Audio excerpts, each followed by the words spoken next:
All right, guys, what's going on? Welcome in. So week 10 is officially in the books, and we saw some pretty crazy games. Some games definitely benefited the New York Jets, like the Vikings taking down the Buffalo Bills, the 49ers beating the Chargers. That game was awesome late Sunday night.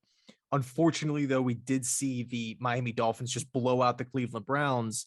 Some good, some bad. But in this one, I'm joined by my buddy Tyson from Let's Talk Jets Radio. What's up, man? Long time no talk, man. It's like a weekly thing now. I know, dude. It's sick. It's sick. But look, week 10, what was your initial takeaways from some of the games? I mean, that Vikings game was insane.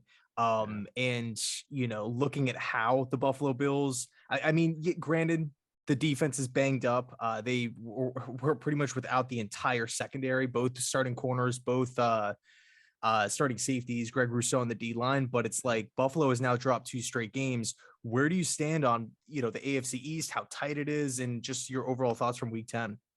My takeaway is the AFC East stuff for grabs, man. It's there to be had. Everybody kind of thought Buffalo Bills were invincible. They're still a very good team. The Dolphins are a very good team, but guess what? So are the Jets. And I think the Jets defense can keep them in any game.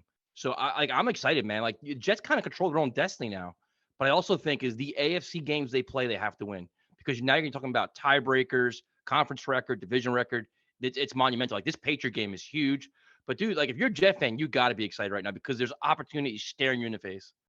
Yeah, dude, 100%. It's like, bro, like if the Jets literally win this Sunday, they're going to be in first place. Doesn't matter. Bills could beat the Browns by 50. It doesn't matter. The Jets, as we stand right now, if the season were to end today, the Jets own the tiebreaker. They had the head-to-head win over Miami and Buffalo, and then obviously a much better record than New England, assuming the win. It's literally crazy. But the one point I do want to throw in there, just kind of not necessarily like an insurance policy, but in the event that the Patriots do win, because I mean, let's be honest, there's so much weight, there's so much hype going into this game that I don't want there to be this massive letdown. If New England, comes away with the win, because at the end of the day, the AFC East is still wide open. The Pats are 5-4. The Jets would be 6-4. 1 week can just flip it again. So I don't like the narrative that the season is going to be a wash or the sky's falling if the Jets lose, on Sunday. So I think really, I mean, obviously, we got to hope for a W, but in the event that they do lose, personally, it's going to suck, but it's like, hey, we can just, like you said, control our own destiny here and then suit up the following week and, hopefully snag a win. And another cool thing too about the schedule is like, granted, there's never that automatic win, but man, we got Detroit on the schedule. We got Jacksonville later on this season. We got Chicago. I know Chicago's looking a little bit better as of late, but there are winnable games. There are winnable games on the schedule. What's kind of, and I know it's kind of a big question here, outlook, right, for the rest of the season. Where do you kind of stand? Are you feeling good about the second half? Like, what are you expecting from this Jet squad?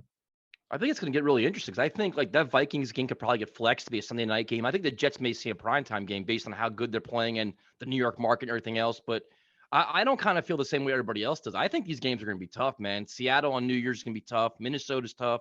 The Jaguars are a sneaky team, and you're talking about the letdown. Like that Bears game, like there's that Patriot game to win or lose, that could be a letdown game the following week. Like that's kind of like my fear.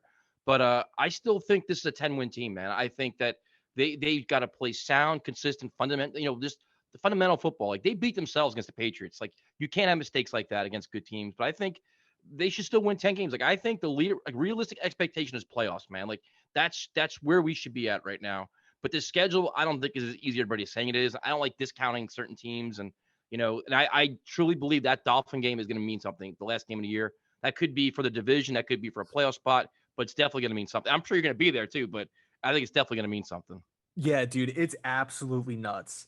And, you do make a good point about like not necessarily like writing teams off or just saying like, oh yeah, the Jets are playing the Lions, that's going to be a win. But it's like I would much rather have our schedule than, it's stacked. Like, of course, Seattle's playing good ball, the Vikings are playing good ball. But I would much rather be in this position where it's like, you know what, we've played Miami. We've went to Lambeau Field earlier on in the season when it wasn't Yeah. freezing cold. We've gone to Pittsburgh. We've gone to Cleveland. I'm happy all that stuff is out of the way. Same with Yeah. like Baltimore and Cincinnati. It's looking like obviously like you have your division leaders and whatnot at the top, Yeah. but that wild card race, it's looking like the Bengals are right in that mix. The Bengals, the Chargers, and the Patriots, like for that last seventh seed. Yeah. And it sucks, but the Patriots own the tiebreaker right now over Cincinnati and the Chargers. Yeah. So it's going to be interesting. I mean, you addressed it earlier on in the video. Like every game matters here. Like literally every game matters. These conference games, these in division games, they just weigh so much.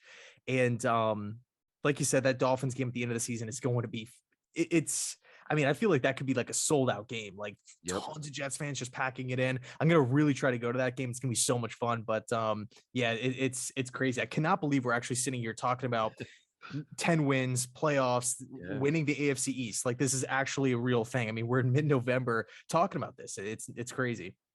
Yeah, we're usually talking about draft right now, or who the next coach is going to be, or who's the quarterback going to be. Like we're always talking the next year, and this is exciting, man. Like it's fun talking about tiebreakers and opportunities, and talking about division titles, and it's refreshing, man. I hope this team maximizes the opportunity, man. Like I think this week payback is on their mind, revenge is on their mind, and they know what's at stake. I mean, first place, all this stuff. They know this game is big.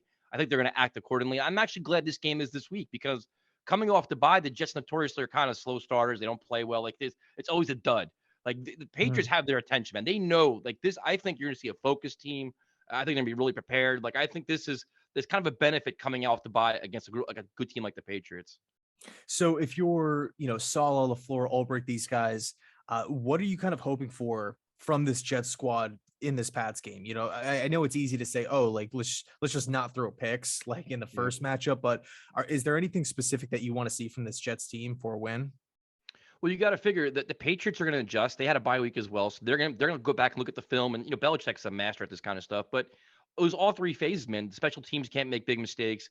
Defense has got to be a little better. No dump fouls. But I think they're going to make adjustments on offense too, man. Like you want to see more of what Zach Wilson did 2 weeks ago. You know what I mean? Like kind of or whatever a week ago, where it's just that quick offense, get the ball in your hands. Get Elijah more involved. Like do different things. Now I was surprised to hear today that Fant and Mitchell probably aren't going to be back this week. And I was kind of assuming that was going to happen. So that's a setback. Rankins is gone now. So that's a kind of a setback. So, you got to make adjustments. But I think you got to know going into New England, you could play the underdog role because, the betting wise, they're underdogs once again. You could play the underdog role, but, you got to give your best effort this week because the Patriots are going to play better this week. Like they played a sloppy game too, man. The Jets should have won at MetLife, but the Patriots expect them to play better and you got to play better. And I think I can't wait, man. I think this is going to be like a huge statement in the game to see how this young team, how far they've really come. Now that they have some success, and now they have this. This is their big stepping stone right here. Yeah, dude, I couldn't have said it any better, man. Like this is it. Like this is like I feel like everybody's going to be focused on this game. Like whether you're a Pats, Jets fan, or like regardless, like Dolphins fans are going to be watching. Bills are going to be paying attention. Like this, I feel like has the entire world on notice. And like I know in the past they haven't really looked, like you said, the best coming off of a bye, but I mean this season it just feels a little bit different. It feels a little bit different, so it's going to be nuts. But Tyson, I appreciate you stopping by. Well, thank you for having me, man. It's always fun. Time flies, man. So I always enjoy this. Yeah, dude, for sure. And all of Tyson's links are listed down below in the description box: Twitter, Instagram, and of course his YouTube channel. Tyson, thanks so much, man. Thank you, Ian. Talk to you later. Cool. Thanks so much for watching, and as always, go Jets.